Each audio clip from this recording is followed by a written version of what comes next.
ప్రస్తుతం మనతో పాటు ఉన్నారు బీజేపీ ముఖ్య నేత గోషామహల్ ఎమ్మెల్యే రాజేష్ సింగ్. రాజేష్ సింగ్ గారు, రాజేష్ సింగ్ ఎమ్మెల్యే అని పిలిపించుకోవడానికి ఇష్టపడతారా, లేక రాజేష్ సింగ్ ఒక హిందూ ఉగ్రవాది అని చెప్పి పిలిపించుకోవడానికి ఇష్టపడతారా? హిందూ అంటే రాజేష్ సింగ్ బీజేపీ ఎమ్మెల్యే ఒకటి, హిందూ ఉగ్రవాది అంటే అది అర్థమైలేదు. ఇప్పుడు ఎవరైనా ధర్మ గురించి పనిచేస్తే, ఎవరైనా ధర్మ సేవ గురించి పనిచేస్తే వాళ్ళు ఉగ్రవాది ఎట్లా అవుతారు? చంపుతాను లేక చస్తాను, రెండు మాటలు మాట్లాడేటువంటి వ్యక్తి ఉగ్రవాదే కదా? ఉగ్రవాది కాదండి, ఉగ్రవాది కాదు. ఇప్పుడు మన హిస్టరీది మనం చూస్తే ధర్మరక్షణ గురించి ఆ దేవుడే కత్తి పట్టుకొని కొంతమంది రాక్షసుల్ని చంపిండ్రు, ఆ దేవుడే. ఇప్పుడు మేము కూడా ధర్మ సేవ గురించి మేము కూడా అట్లాంటివి మేము మాట్లాడుతున్నాం. దానికి మేము హిందూ ఉగ్రవాది ఎట్లా అవుతాం? రామమందిర నిర్మాణం కోసం చావనైనా చస్తాం, చంపనైనా చంపుతాం, ఇది మీరు ఇచ్చినటువంటి స్టేట్మెంట్. ఆ మాటకి మీరు కట్టుబడే ఉన్నారు. 100% ఆ మాట నేనే చెప్పినా. దానికి ఫ్యూచర్లో కూడా రాముడు గుడి ఎప్పుడో కట్టారు కదా, అప్పుడు గురించి నేను రాముడు గుడి గురించి నేను కొట్లాడతా. దానికి ఏమో వెనకపడే అవసరం లేదు. అదే మాట పైన మేము ఉంటాం. ముందు కూడా ఈ విధంగానే మేము ముందుకెళ్తాం. అటువంటి మాటలు మాట్లాడేటువంటి వ్యక్తులు ఏమంటారు? ఉగ్రవాది ఎట్లా ఆడతారు? ఉగ్రవాది ఎట్లా అంటారు చెప్పండి. ఇప్పుడు ఈ దేశంలో కొన్ని చట్టాలు ఉన్నాయి, రాజ్యాంగం ఉంది, పోలీస్ వ్యవస్థ ఉంది. ఇటువంటి రాజ్యాంగం, చట్టం వీటన్నింటినీ తోసిరాజని, అవన్నీ కూడా అవసరం లేదని, చంపుతాం లేక చస్తాం అనేటువంటి మాటలు మాట్లాడడం అనేది చట్టాన్ని చేతుల్లో తీసుకోవడం కాదంటారా?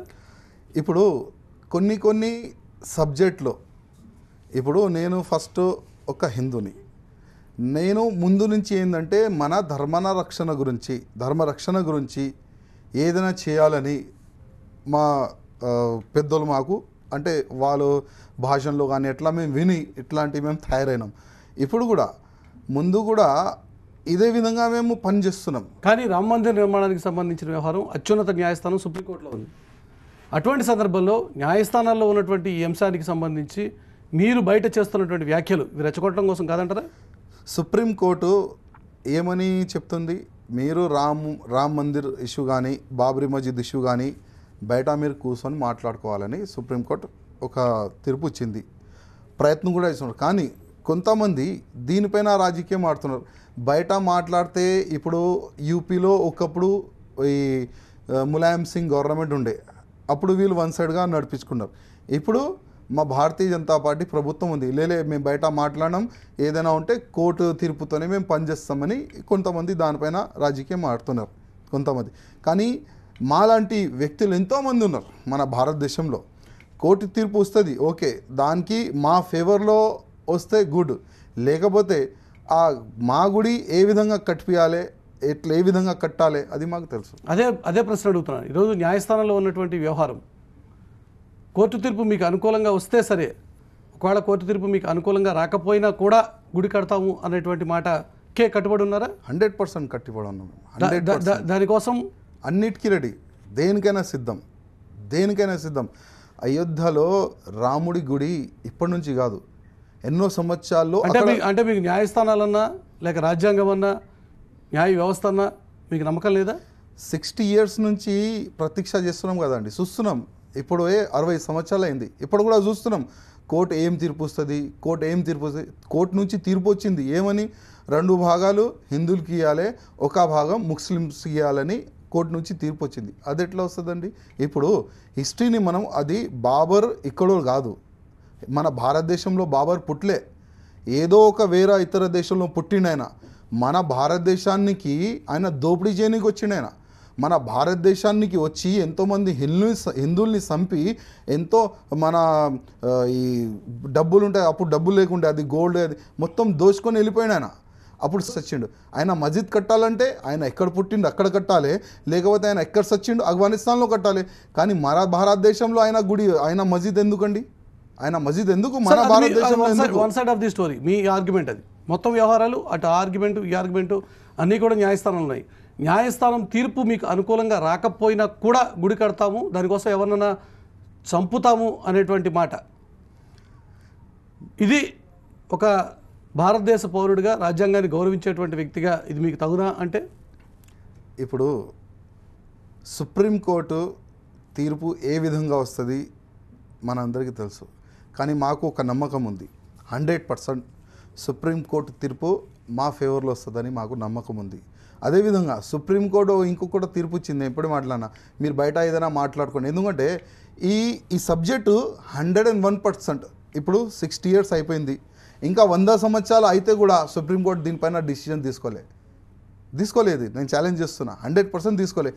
ఇది కట్టాలంటే ఇప్పుడు మీరు చూస్తారు, రాజ్యసభలో ఇప్పుడు మా సంఖ్య కొద్ది తక్కువ ఉంది, కానీ 2018 వరకు 19 వరకు మా సంఖ్య పెరుగుతుంది. మేమే ఒక చట్టం తీసుకొని వచ్చి మేము గుడి కడతాం, అది మీరు చూస్తారు.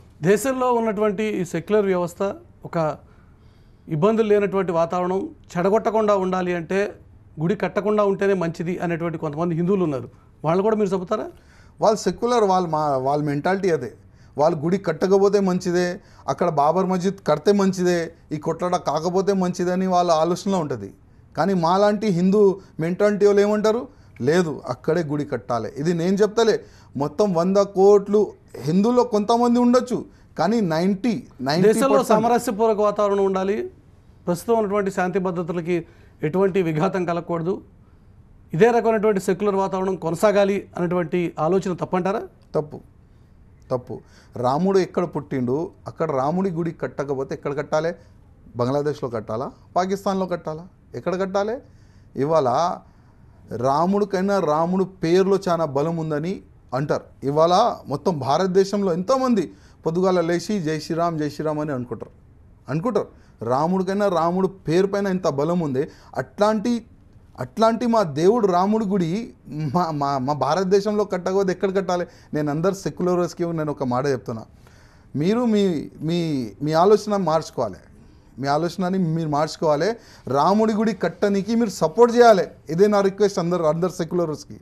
కానీ రాజ్యాంగబద్ధంగా రాజ్యాంగం మీద ప్రమాణం చేసి మీరు ఈరోజు ఒక శాసనసభ్యుడిగా ఉన్నారు, చట్టసభలో ఉన్నారు. అటువంటి చట్టాన్ని రాజ్యాంగాన్ని మీరు గౌరవించరా? నా రాముడి గుడి గురించి నా పదవిని కూడా నేను ఇవ్వడానికి రెడీ. ఫస్ట్ నా రాముడి గుడి కావాలి నాకు. ఫస్ట్ నా పదవి ఇప్పుడు కూడా ఇవ్వడానికి రెడీ. ఎవరైనా చెప్పండి, రాజాసింగ్ నువ్వు నీ పదవి ఇడిచేసి నేను ఇప్పుడు గుడి కడతా అంటే ఇప్పుడైనా రిజైన్ చేస్తాను. నాకు పదవి అవసరం లేదండి, నాకు గుడి కావాలి. శ్రీరామనవమి నాడు శోభాయాత్రలో మీరు చేసినటువంటి వ్యాఖ్యలు ఇవి. ఆ తర్వాత మీ మీద కేసు నమోదైంది. కానీ ఆ తర్వాత కూడా మీరు మళ్ళీ భోపాల్ వెళ్ళి అదే రకమైనటువంటి మాటలు మాట్లాడారు. భోపాల్లో అయోధ్య రాముడి గురించి నేను మాట్లాడినా, అదేవిధంగా అక్కడ కూడా నా పైన కేసు అయింది. భోపాల్లో కూడా నా పైన కేసు అయింది.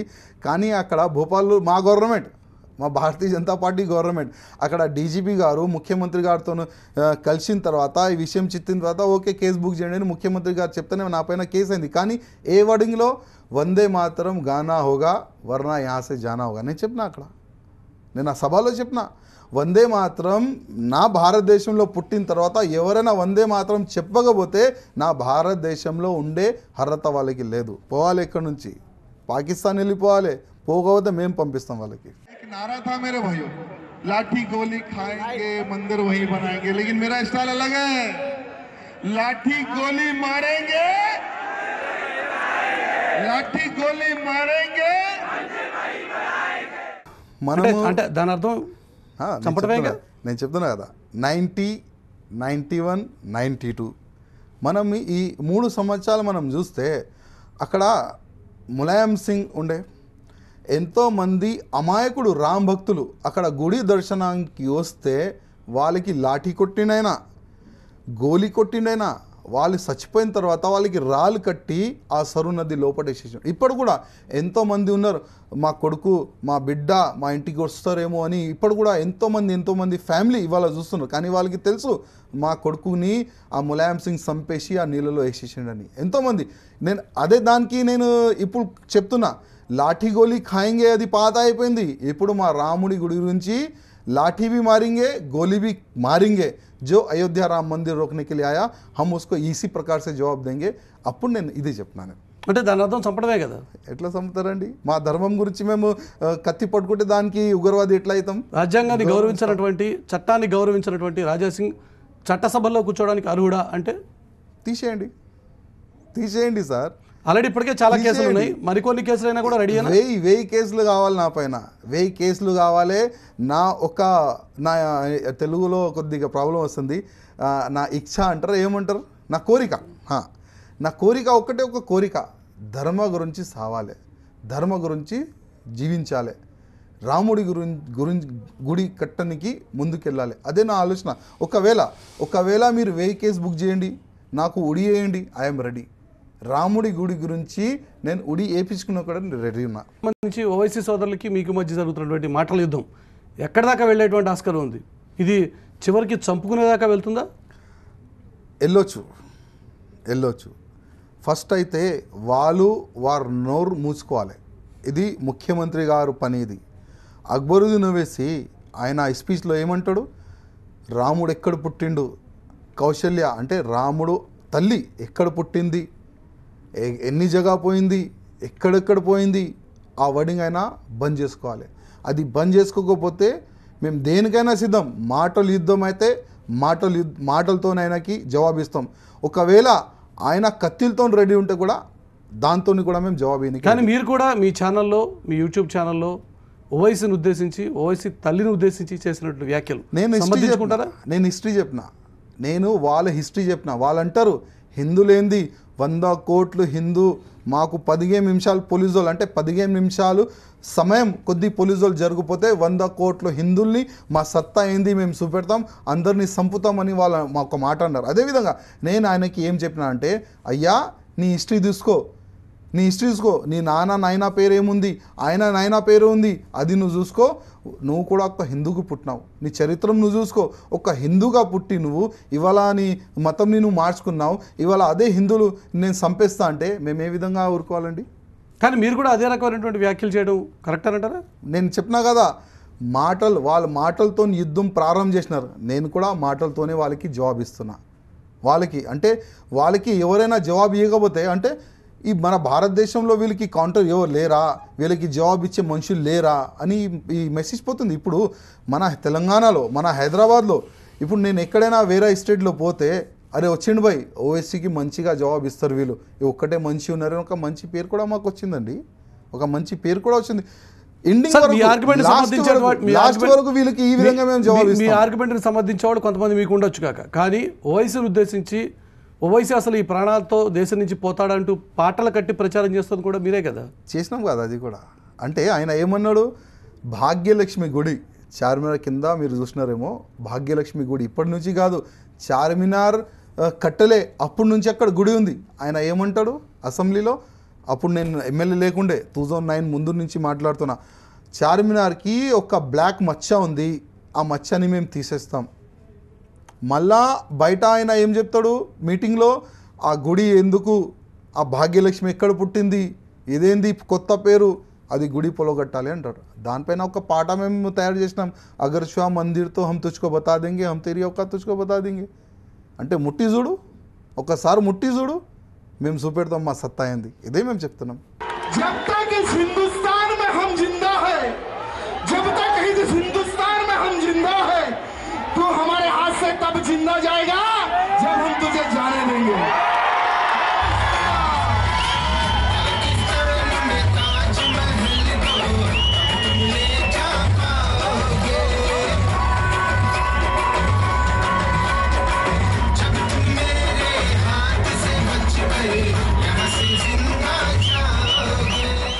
అంటే చంపుతాను దేశం నుంచి, ప్రాణాలతో అసలు బయట పడతావు అని చెప్పి పాటలు కట్టి ప్రచారం చేయడం అనేది రెచ్చగొట్టడం కాదంటారా? అట్లా ఏం లేదండి, అట్లా ఏం లేదు. ఇప్పుడు ఆంజనేయ ఉండే, అంటే హనుమంతుడు ఉండే, ఆయన శక్తి, ఆయన పవర్ యాద్ చేపియడానికి ఎంతోమంది ప్రయత్నం చేస్తేనే ఆయనకి గుర్తొచ్చింది, నేను చాలా పవర్ఫుల్, ఆయన జంప్ చేసి శ్రీలంక వెళ్ళిపోయాడు.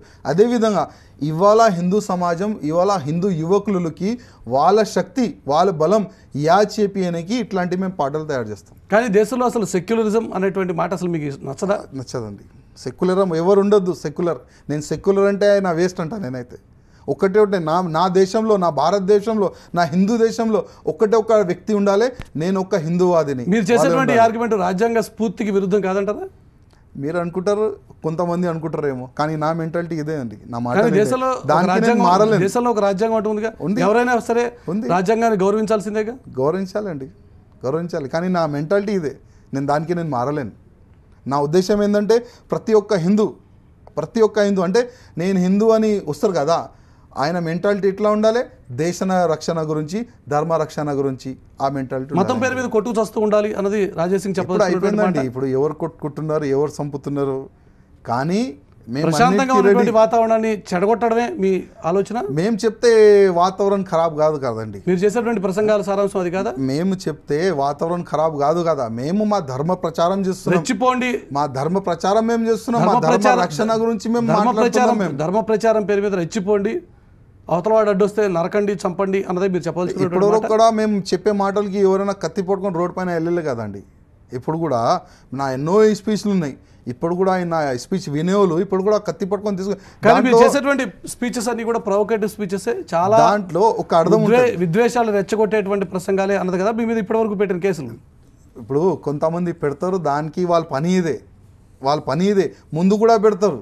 ముందు ఏమంటే ఈ 2 yearsలో ఇంకా కూడా కేసులు వస్తాయి నా పైన అని నేను అనుకుంటున్నా.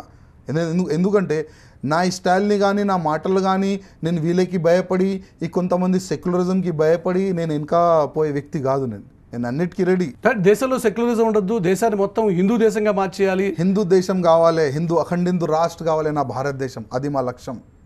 హిందూ రాష్ట్ర కావాలి మా భారతదేశం, అది మా లక్ష్యం, అది మేము చేస్తాం. మహాత్మా గాంధీ ఇచ్చినటువంటి స్ఫూర్తి కానీ, దేశం ఒక సెక్యులర్ దేశంగా ఉండాలి, అన్ని మతాల్ని గౌరవించేటువంటి దేశంగా ఉండాలి అనేటువంటి పెద్దల మాటలు కానీ ఇవేవి రాజేష్ సింగ్ నచ్చవా? ఆ సమయం వేరే ఉండే, ఈ సమయం వేరేగా ఉంది. అప్పుడు మహాత్మా గాంధీ సమయంలో మహాత్మా గాంధీ ఒక్క రోడ్డు పైన పోయిండు మా స్వతంత్రం రావాలని. కానీ భగత్ సింగ్, సుఖదేవ్, రాజ్గురు, చంద్రశేఖర్ ఆజాద్, తాత్యా టోపే అట్లాంటి కూడా కొంతమంది ఉండే, కానీ వాళ్ళు వేరే రోడ్డు పైన పోయినారు. వాళ్ళు ఈ బ్రిటిష్ వాళ్ళకి మాటలతో వీళ్ళు అర్థం చేసుకోరు. వీళ్ళకి దెబ్బ, కత్తిలు, తుపాకీలతోనే వీళ్ళకి జవాబు ఇస్తేనే వీళ్ళు పోతారని అట్లాంటి వ్యక్తులు కూడా తయారైనారు. మేము అట్లాంటి వ్యక్తులండి. ఇస్లామిక్ స్టేట్ చేయాలి అని చెప్పి కొంతమంది ఆర్గ్యూ చేస్తున్నారు. వారి ఆర్గ్యుమెంట్కి మీ ఆర్గ్యుమెంట్కి పెద్ద తేడా లేదంట. ఇస్లామిక్ స్టేట్ చేయాలని కొంతమంది అంటున్నారు, దానికి మన ముఖ్యమంత్రి గారు సపోర్ట్ చేస్తున్నారు. 12% రిజర్వేషన్ ఇచ్చి నేను అనుకుంటా అట్లా. ఎందుకంటే ఏ దేశాన్ని ఇంత రిజర్వేషన్ లేదు. ముఖ్యమంత్రి గారు ఆ విధంగా వీళ్ళకి రిజర్వేషన్ ఇస్తుందంటే దానికి అర్థమైంది ఈ తెలంగాణకి ఒక ఇస్లామిక్ స్టేట్గా చేస్తున్నాం ఓట్ల గురించి అని ముఖ్యమంత్రి గారు చేస్తున్నారు. దాన్ని కూడా మేము అడుగుతున్నాం. మా అధ్యక్షుడు లక్ష్మణ్ గారు కానీ, మా కిషన్ రెడ్డి గారు కానీ అందరు ప్రయత్నం కూడా చేస్తున్నారు, అందరు ప్రచారం చేస్తున్నారు. నిన్న కూడా ఎంఆర్ ఆఫీస్లో ధర్నా అయింది, కలెక్టర్ ఆఫీస్లో ధర్నా అయింది. అసెంబ్లీలో మాకు సస్పెండ్ చేసి ఆ బిల్ పాస్ చేసినారు వీళ్ళు. రిజర్వేషన్ సంబంధించిన వ్యవహారం ఆల్రెడీ ఇప్పటికీ సుప్రీంకోర్టు పరిధిలో ఉంది. సుప్రీంకోర్టు దాని ఇంకా కన్సిడరేషన్లో ఉంది. కానీ ఈ లోపల మీరు అడ్డుకుంటాము అని చెప్తున్నటువంటి మాటలు కూడా కేవలం ముస్లింల్ని బూచిగా చూపించి హిందువుల్ని రెచ్చగొట్టేటువంటి కార్యక్రమం. అట్లా ఏం లేదు. మేమంతే మా అధ్యక్ష వారు ఉన్నారు, వాళ్ళు వాస్తవం చెప్తున్నారు మేము ఎందుకు అడ్డుకుంటున్నామని. మీ ఛానల్లో కూడా మా కిషన్ రెడ్డి సార్ వచ్చి కూడా చెప్తున్నారు మేము ఎందుకు అడ్డుకుంటాము, ఏ రాష్ట్రంలో లేదు ఇంత రిజర్వేషన్ వీళ్ళకి ఎందుకు అని కూడా వాళ్ళు మాట్లాడుతున్నారు, మా పెద్దలు మాట్లాడుతున్నారు. యోగి ముఖ్యమంత్రి అయిన తర్వాత తెలంగాణలో కూడా నేను కూడా ముఖ్యమంత్రి అయిపోగలను అన్నది రాజేష్ సింగ్ ఉన్నటువంటి ఎజెండా. అందుకోసమే ఈ రెచ్చగొట్టేటువంటి ప్రసంగాల. ఆయన యూపీలో చాలా మంచి పార్టీకి డెవలప్మెంట్ చేసిండు. అక్కడ గవర్నమెంట్ ఏ విధంగా గుండాయిజం చేస్తుంది అది ఆయన బయటికి తీసుకొని వచ్చిండు. అదేవిధంగా అమిత్ షా గారు, మోదీ గారు వాళ్ళకి ముఖ్యమంత్రి చేసినారు. తెలంగాణలో నేను ముఖ్యమంత్రి అవుతున్నా అంటే నేను కళలో కూడా. తెలుగుదేశం పార్టీలో గతంలో ఉన్నారు, తెలుగుదేశం పార్టీ నుంచి బీజేపీలో చేరారు. బీజేపీలో చేరిన తర్వాత మీ వ్యవహార శైలి, మీరు చేసినటువంటి వ్యాఖ్యలు మరింత పదునెక్కాయి. ఇదంతా కూడా ఒక లక్ష్యం కోసం, రాజకీయ ఉద్దేశం కోసం చేస్తున్న కార్యక్రమాలు కాదా అంటే? ఇప్పుడు చంద్రబాబు నాయుడు గారు నాకు పిలిచినారు ఒకసారి, రాజసింగ్ నువ్వు కాషాయ ధ్వజని పట్టుకొని ముందుకు వెళ్తున్నావు, నువ్వు ఈ విధంగా ఒక వర్గంకి నువ్వు టార్గెట్ చేస్తావు, నీ వల్ల మా తెలుగుదేశంలో ఉన్న ముస్లిమ్స్ వాళ్ళు మాకు నా పైన క్వశ్చన్ వేస్తున్నారు. నాకు అగ్నిష్గా వాళ్ళు మాట్లాడుతున్నారు. నీకు పార్టీ నుంచి పెట్టాలా తీయాలా అది అర్థమవుతలేదు, నువ్వే చెప్పు ఏం చేయాలని ముఖ్యమంత్రి గారు అప్పుడు అడిగితే నేను చెప్పిన, సార్ నా తరఫు నుంచి మీ పార్టీకి ఏదైనా ప్రాబ్లం వస్తే నేనే స్వయంగా రిజైన్ ఇచ్చి వెళ్ళిపోతా, కానీ మీ పార్టీ బాగుండాలి. ఎందుకంటే మీరు నా రాజకీయంలో నేను వచ్చిన అంటే మీ ఆశీర్వాదం వల్లనే, కానీ నా తరఫు నుంచి మీ పార్టీకి డ్యామేజ్ అవుతున్నట్టే సార్ నేను బయటికి వెళ్ళి. సో మీ యాటిట్యూడ్కి బీజేపీ అయితే కరెక్ట్ షెల్టర్ అని చెప్పి భావించి మీరు బీజేపీలో కిషన్ రెడ్డి సార్ నాకు పిలిచినారు, కిషన్ రెడ్డి సార్ నాకు మాట్లాడినారు, లక్ష్మణ్ సార్ నాకు మాట్లాడిన తర్వాత నీ మెంటాలిటీకి వేరే పార్టీ ఏం మ్యాచ్ కాదు, నువ్వు బీజేపీలో వచ్చేసారంటే. కానీ అదే కిషన్ రెడ్డి మీరు తిరుగుబాటు చేశారు కదా. ఇప్పుడు ఫస్ట్ ధర్మం, దాని తర్వాత వ్యక్తి. అప్పుడు కిషన్ రెడ్డి గారికి నాకు ఒక పార్టీలో పిలిచి చేర్చుకున్నటువంటి కిషన్ రెడ్డి, రాష్ట్ర అధ్యక్షుడు ఉన్నటువంటి కిషన్ రెడ్డి మీదే మీరు తిరుగుబాటు చేశారు అంటే ఒక పబ్లిసిటీ కోసం చేసిన గారు. అది నేను తప్పు చేసిన కిషన్ రెడ్డి గారి పైన నేను కామెంట్ చేసిన కదా, అది నేను తప్పు చేసిన. సరే, కిషన్ రెడ్డి గారు తప్పుకున్నారు, ఇప్పుడు లక్ష్మణ్ గారు రాష్ట్ర అధ్యక్షుడు అయ్యారు. లక్ష్మణ్తో మీరు సయోధ్యగా ఉండగలుగుతున్నారు, లేక లక్ష్మణ్ కూడా తిరుగుబాటు చేసి పెద్ద నాయకుడు అయిపోవాలి అన్నది రాజేసింగ్ ఆలోచన? నేను ఎప్పుడైనా పెద్ద నాయకుడు కావాలని నా మనసులో ఏం లేదండి. ఎందుకంటే నేను పోయే మార్గం పార్టీకి చాలా అంటే ఇప్పుడు కూడా ప్రాబ్లం వస్తుంది మా పార్టీ కూడా. ఇప్పుడు లక్ష్మణ్ గారు ఏంటంటే ఒక నమ్మకం ఉంది, లక్ష్మణ్ గారు స్టేట్ ప్రెసిడెంట్ అయిన తర్వాత పార్టీ డెవలప్ అవుతుంది, మాకు 100% నమ్మకం ఉంది. ఎంతోమంది ఇవాళ భారతీయ జనతా పార్టీలో చేరనికి రెడీ, 100% చేరనికి రెడీ ఉన్నారు. కానీ అమిత్ షా గారు కొన్ని రోజుల తర్వాత అమిత్ షా గారు ఇక్కడ వస్తున్నారు, అమిత్ షా గారు ఆధ్వర్యంలో ఎంతోమంది పార్టీలో చేరనికి కూడా రెడీ ఉన్నారు. 100% లక్ష్మణ్ గారు కార్య సమయంలోనే పార్టీ ఇంకా ముందుకెళ్ళారు. లక్ష్మణ్ గారు ఇదే ఎన్కౌంటర్లో చెప్పినటువంటి మాట, రాజాసింగ్ గురించి అడిగితే ఆయన మీ పార్టీలో ఉన్నారంటే ఉన్నారు ప్రస్తుతానికి అని చెప్పి, అంటే ఆ ప్రస్తుతానికి ఉన్నారు అన్న మాట వెనక ఆంతర్యం ఉంటారో ఉండరో అనేటువంటి ఒక అనుమానం. నేను ఏ పార్టీలో వెళ్ళాలి? నాకు ఏ పార్టీ వాళ్ళు తీసుకుంటారు? టీఆర్ఎస్ వాళ్ళు తీసుకుంటారా? తీసుకోరు వాళ్ళు. ఇంకా ఏ పార్టీ ఉంది ఇక్కడ బీజేపీ. ఆ విషయంలో టీఆర్ఎస్తో కూడా రాజాసింగ్ కొంత సయోధ్యతో వ్యవహరించే ఆస్కారం లేకపోలేదో ఒక ప్రచారం ఉంది, అవునా కాదా? టీఆర్ఎస్లో ఎంఐఎం ఉందండి. నేను రాజకీయంలో వచ్చిన ఎంఐఎంకి కౌంటర్ వేయడానికి, అక్కడ టీఆర్ఎస్ ఎంఐఎం ఇవాళ అన్న తమ్ముళ్ళలాగా వాళ్ళు ముందుకు వెళ్తున్నారు. మన తెలంగాణ స్టేట్కి వీళ్ళు సర్వనాశనం చేస్తున్నారు వీళ్ళిద్దరు కలిసి. ఆ పార్టీలో నేను పోవాలంటే కళలో కూడా నేను ఊహించలేదు, ఆ పార్టీలో పోవాలంటే నాకు అది రాదు కూడా. ఒకవేళ అక్కడ నుంచి నాకు ఫస్ట్ అంటే మధ్యలో నాకు ఆఫర్ కూడా వచ్చింది, అక్కడ ఏం చేస్తావు ఇక్కడ వచ్చి అంటే నేను ఒక మాట అన్న వాళ్ళకి, ఒక పెద్ద అధికారి చెప్పిండు అక్కడ ఏం చేస్తావు టీఆర్ఎస్లో వచ్చి అంటే నేను మాకు ఒక చిన్న మాట చెప్పిన, సార్ ఐఎమ్ రెడీ, ఓకే నేను టీఆర్ఎస్లో వచ్చేస్తా, కానీ నేను నా ఇష్టాలని నేను మారలే. నా ఇష్టాలని నేను మారకపోతే మీ పార్టీలో అక్కడ అప్పుడు చంద్రబాబు నాయుడు సార్కి ఏం ప్రాబ్లం వచ్చింది, అదే ప్రాబ్లం మీకు వస్తుంది. మళ్ళీ మీరు రెడీనా? సో మీరు చాలా క్లియర్గా ఇండికేషన్ ఇస్తున్నారు, టీఆర్ఎస్ ఎంఐఎం మధ్య అగాధం కనుక ఏర్పడితే వాళ్ళిద్దరి మధ్య గ్యాప్ వస్తే మీరు ఇమీడియట్గా టీఆర్ఎస్లో చేరే ఆస్కారం ఉంది. ఫస్ట్ నేను భారతీయ జనతా పార్టీలో నేను చేరినా అంటే ఆ మోదీ గారికి ఒక ప్రభావిత అయ్యి ఆయన చేసిన మంచి పనులకి అది నేను చూసే నేను భారతీయ జనతా పార్టీలో వచ్చిన. ఒకవేళ మా పార్టీ అధికారులు కానీ మా మోదీ గారు కానీ రాజసింగ్ నువ్వు చేస్తున్నావు తప్పు పని, నువ్వు పార్టీ ఇడిసేసేయి అంటే నేను ఇడిసేస్తా. అప్పుడు టీఆర్ఎస్ ఎంఐఎంలో గ్యాప్ వస్తే నేను టీఆర్ఎస్లో వెళ్ళిపోతా. ఇటువంటి వ్యాఖ్యల మీద మరిన్ని కేసులు వచ్చినా కూడా ఎదుర్కోవడానికి సిద్ధంగానే ఉన్నారు. రెడీ. నేను చెప్తున్నా కదా, నా మనసు ఏముంది, ధర్మ గురించి సావాలి. నా ఒక కళ, అది ఎప్పుడు పూర్తవుతుంది ఆ దేవుడికే తెలుసు. రైట్ రాజేసింగ్ గారు, టీవీ కోసం సమయాన్ని కేటాయిన ధన్యవాదాలు. ఇది బీజేపీ ముఖ్య నేత గోషామహల్ ఎమ్మెల్యే రాజేసింగ్తో అనుకోవటం. నెక్స్ట్ వీక్ అనుకోవటం మళ్ళీ కలుసుకుందాం. చూస్తూనే ఉండండి టీవీ9.